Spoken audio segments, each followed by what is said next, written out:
So the mission to fully star MOC using only 4-star characters has once again been accomplished. However, this version MOC is perhaps the most difficult ever. Not only did they change the floor structure, which put players at a disadvantage because now we don't have the mobs wave and have to finish the battle in fewer cycle limits, I think the enemies lineup is also more complicated. Among these floors, I had quite some issues with the elemental matchup on floor 7 and 10. I couldn't find a satisfying lineup for the second half of floor 7. Both halves are weak to lightning, but I only have one lightning DPS. Ideally, I should bring Serval to the first half since all the elite bosses are weak to lightning. But if I do that, my second half is pretty much screwed because I have no ice DPS. So I chose Hook and Danheng combo for the first half and Serval for the second half. This is a suboptimal solution that had to be done considering the characters I have. Meanwhile, Hoyoverse seems to have stopped making floor 6 difficult ever since version 1.1. The infamous Japanese robot and deer boss combo used to gate me pretty hard on floor 6. It was so funny because I 3-star the other floors except floor 6 back then because I didn't have the solution to the elemental matchup. But since then, floor 6 has never been that puzzling again.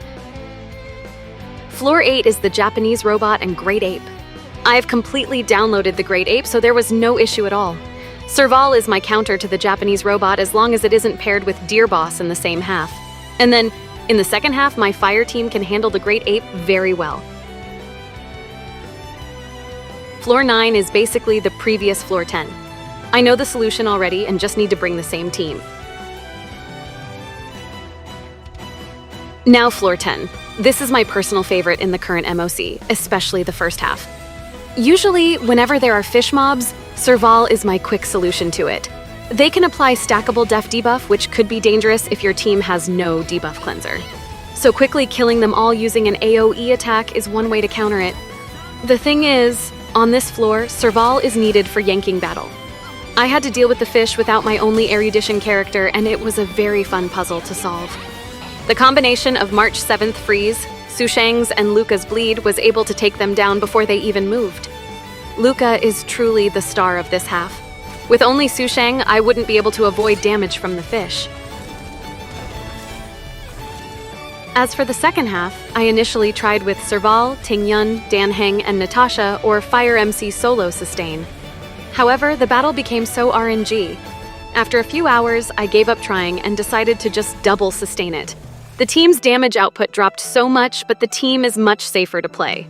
So yeah, these are my quick impressions of version 1.3 Memory of Chaos. There is nothing to say about the turbulence. It's whatever. As you can see, during battle, I completely ignored the Trotter. The only benefit they bring is that I don't need to farm skill point before entering the next wave. Other than that, they don't affect me in any way. Since the MOC series is over, I will go back to Swarm Disaster again. Hopefully I can beat difficulty 5 now. See you.